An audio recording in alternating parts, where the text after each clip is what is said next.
Hello friends, welcome back to my YouTube channel that is daily dose of nursing. तो आज आपण बघूयात गायनॅकच्या under एक महत्त्वाचा टॉपिक आहे, त्याचं नाव आहे abnormality of placenta.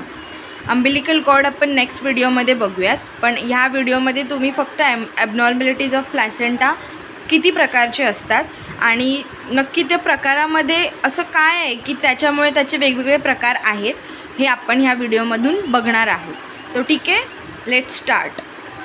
Then first आहे सगळ्यात महत्त्वाचा जो प्रकार आहे म्हणू शकतो आपण, तो आहे प्लॅसेंटा सक्सिन्चुरेट। तर याच्यामध्ये काय असतं असं, तर it has 2 or more lobes. म्हणजे जो आपला जो प्लॅसेंटा आहे, तुम्ही नॉर्मल प्लॅसेंटाची फिजिओलॉजी किंवा त्याचं डायग्राम बघितलं असेल तर त्याच्यामध्ये त्याला जे लोब असतो तो एक सिंगल लोब असतो, ठीक आहे। आणि याच्यामध्ये तुम्हाला काय दिसतंय, 2 लोब्स आहेत, ठीक आहे। म्हणून याला म्हणतात सक्सेंचुरेट। म्हणजे त्याला काय असतं, काय याच्यामध्ये डिफरंट असतं मेन प्लॅसेंटापेक्षा, तर ह्याला 2 लोब्स असतात। 2 or more लोब्स पण असू शकतात। Completely separated from main placenta. बघा, हा जो प्लॅसेंटा आहे याच्यापेक्षाही हा प्लॅसेंटा वेगळा सेपरेट झालेला आहे आणि ह्याला ही जी आहे ही ब्लड वेसल आहे आणि हा जो आहे ही अंबिलिकल कॉर्ड आहे, ठीक आहे। कळला तुम्हाला हा प्लॅसेंटा? म्हणून आपण मग हा काय असतो, completely separate from main placenta. Blood vessels pass from small lobes to the main lobes. आताच मी तुम्हाला बोलली की ह्या ज्या आहेत, माझी डायग्राम एवढी काय खास नाही आहे, पण जशी पण मला जमली आहे त्याच्यातून तुम्ही ॲडजस्ट करा। हे जे आहेत हे ब्रांचेस ऑफ ब्लड वेसल्स आहेत आणि ही जी आहे ही ब्लड वेसल्स एक इकडनं पास होऊन दुसऱ्या छोट्या लोबला पण ब्लड सप्लाय करते। अशा प्रकारे हा असतो हा सक्सेंचुरेट प्लॅसेंटा, ठीक आहे। कळेल तुम्हाला, राहील लक्षात। आता नेक्स्ट बघूयात प्लॅसेंटा डुप्लेक्स, ट्रिप्लेक्स और मल्टिप्लेक्स। मग याच्यामध्ये असं काय असतं वेगळं, याच्यामध्ये पण लोब्स होते, मग याच्यामध्ये नक्की काय असतं असं वेगळं, म्हणून ह्याला डुप्लेक्स, ट्रिप्लेक्स आणि मल्टिप्लेक्स म्हणतात। मग चला बघूया। The placenta has 2 or more separate lobes and umbilical cord. याच्यामध्ये काय होतं, याच्यामध्ये अंबिलिकल कॉर्ड आहे ती सेपरेट नाही होत, ती अंबिलिकल कॉर्ड मेन याच्यापासून इथे एकटीच असते। म्हणजे इकडे ही अंबिलिकल कॉर्ड नाही आहे, ही आहे ब्लड वेसल्स आहे, ती आपण इकडून इकडे डिवाईड करतो आणि त्याच्यामुळे ब्लड सप्लाय होतो। याच्यामध्ये काय होतं, डुप्लेक्स, ट्रिप्लेक्स आणि मल्टिप्लेक्स प्लॅसेंटामध्ये इकडे अंबिलिकल कॉर्ड असते ना, तीच सेपरेट असते। ही बघा, ही मेन अंबिलिकल कॉर्ड आहे आणि याच्यातून हे 2 ब्रांचेस आलेत आणि हे 2 लोब्स आहेत, म्हणून ह्याला डुप्लेक्स किंवा मल्टिप्लेक्समध्ये पण असे दिसतात। कळलं? आता आपण नेक्स्ट बघूयात प्लॅसेंटा फेनिस्ट्रेट। म्हणजे काय असेल बरं, तर याच्यामध्ये काय असतं, central cotyledon was missing. Central cotyledon असतो ना, आता आपल्याकडे ह्या प्लॅसेंटा आहे, ठीक आहे। याच्यामध्ये हे आपले कॉटिलिडॉन्स असतात, तर हे सगळं असं फील असतं ना पूर्ण कॉटिलिडॉन्सने, त्याची एक प्लेट असते कॉटिलिडॉनची।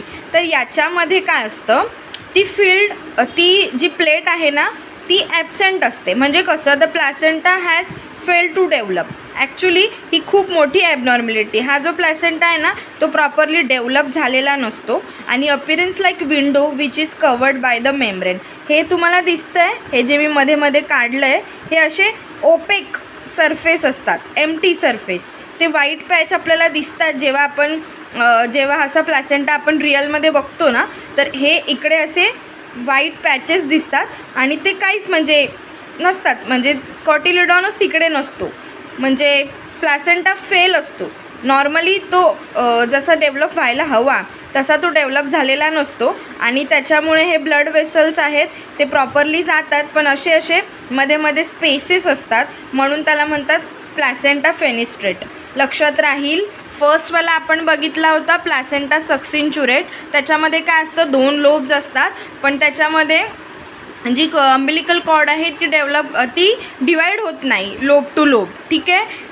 प्लॅसेंटा डिप्लेक्स, ट्रिप्लेक्स आणि मल्टिप्लेक्समध्ये काय होतं, तर 2 लोब्स असतात, 2 or more लोब्स सेपरेट होतात मेन प्लॅसेंटापासून विथ अंबिलिकल कॉर्ड, ठीक आहे। देन थर्डवाला काय असतो, प्लॅसेंटा फेनिस्ट्रेट। याच्यामध्ये काय असतं, कॉटिलिडॉन फेल टू डेव्हलप। किंवा सेंट्रल कॉटिलिडॉन असतो तो मिसिंग असतो, ठीक आहे. त्याच्यामुळे प्लॅसेंटा डेव्हलपच व्यवस्थित होत नाही आणि म्हणून इकडे विंडो अपिअरन्स येतं, त्याला म्हणणार आपण प्लॅसेंटा फेनिस्ट्रेट. आता फोर्थ आहे सर्कमव्हेलेट प्लॅसेंटा. ह्याच्यावरती पण खूप सारे MCQs येतात.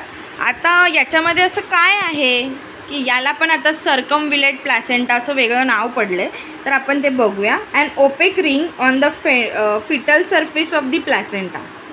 ओपेक रिंग असते. आता हा बघा, हा मेन प्लॅसेंटा आहे. हा ॲक्च्युली मेन प्लॅसेंटा इथपर्यंत हवा आहे, पण तो एवढाच, म्हणजे ही जी आपली प्लेट आहे कॉटिलिडॉनची ती इथपर्यंतच येते आणि हा ओपेक सरफेस फॉर्म होतो, ओपेक रिंग फॉर्म होते ही वाली, ठीक आहे.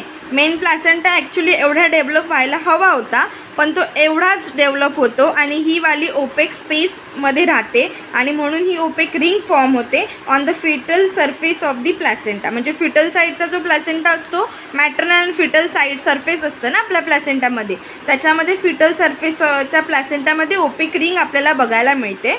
Then in that the membrane living in to placenta nearer the center instead of edge. कळलं तुम्हाला? याच्यामध्ये काय सांगितलं आहे की हा जो आपला जो प्लॅसेंटा आहे तो इथपर्यंत असा प्रॉपरली डेव्हलप व्हायला हवा होता, पण तो असा न होता तो असा झाला आहे. कळलं तुम्हाला? याच्यामध्येच तुम्हाला कळतं आहे amnion and chorion thicken and fold back. म्हणजे इकडे ॲम्नियॉन आणि कोरियॉन हे सगळे आपल्याला इकडे प्रॉपरली दिसायला हवे होते, पण ते न जाता ते थिक होऊन जातात आणि फोल्ड होतात.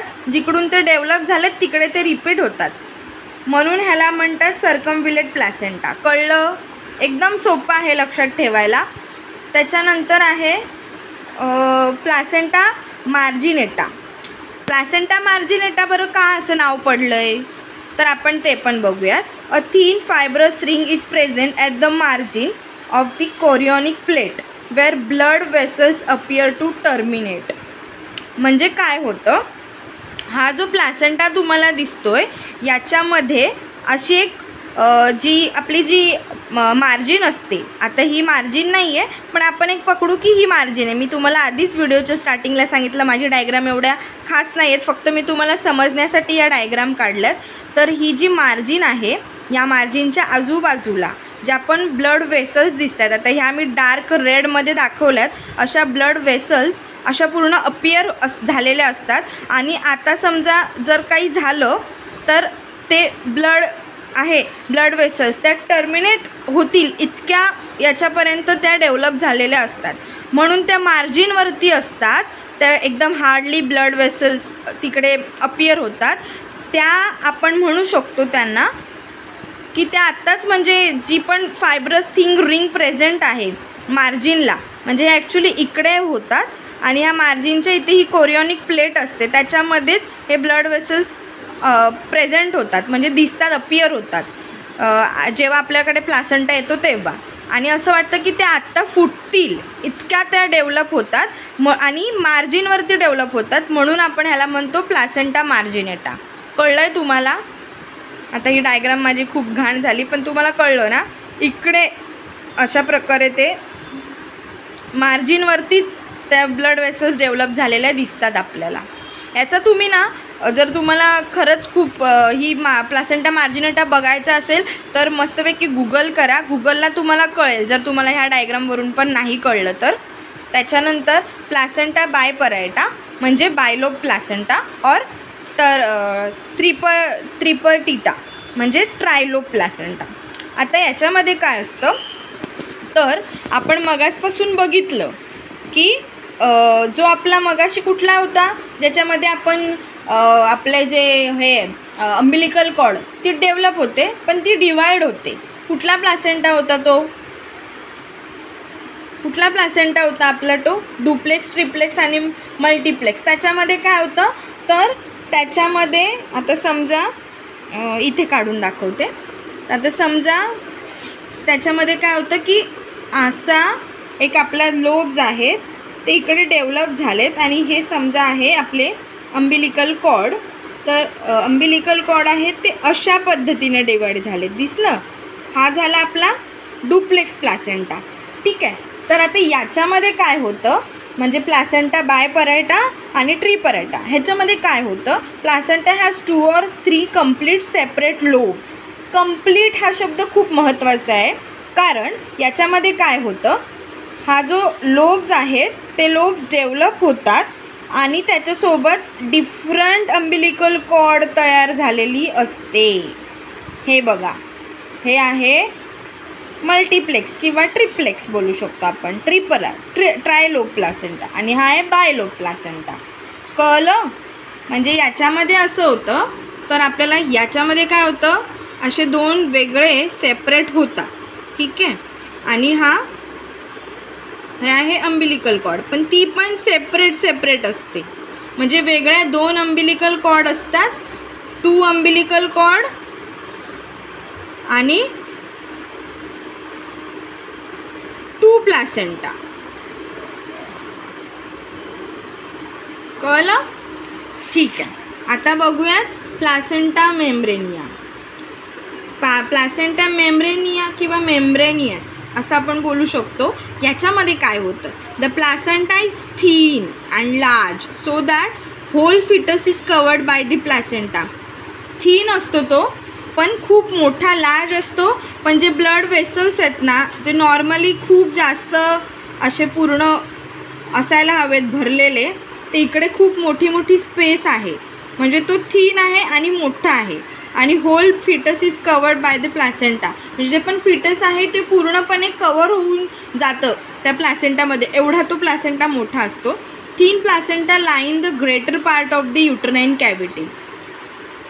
कुठे असतो, युट्राइन कॅव्हिटीच्या मोठ्या भागामध्ये हा प्लासेंटा स्वतःला बसवून घेतो, म्हणजे लाईन अप होतो.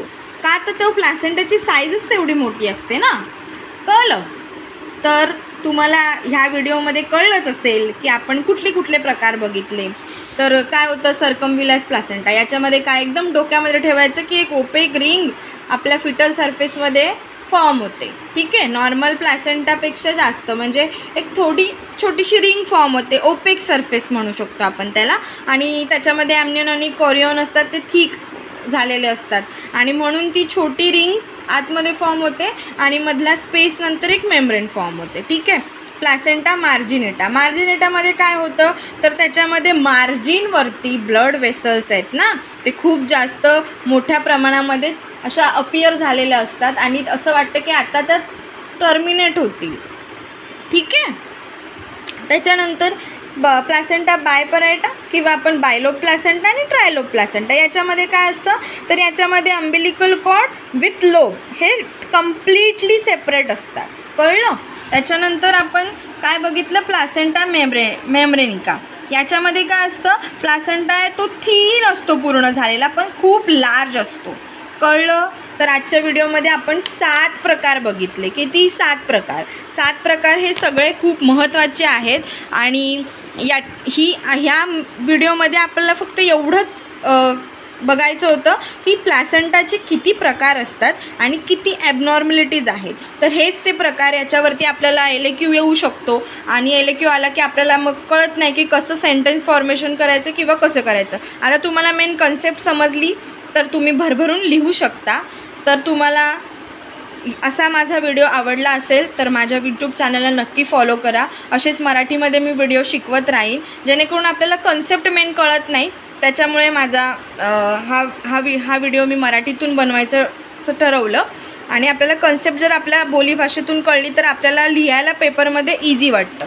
ठीक आहे. तर माझ्या अशाच यूट्यूब चॅनलला फॉलो करा, शेअर करा आणि सबस्क्राईब करा. Thank you for watching.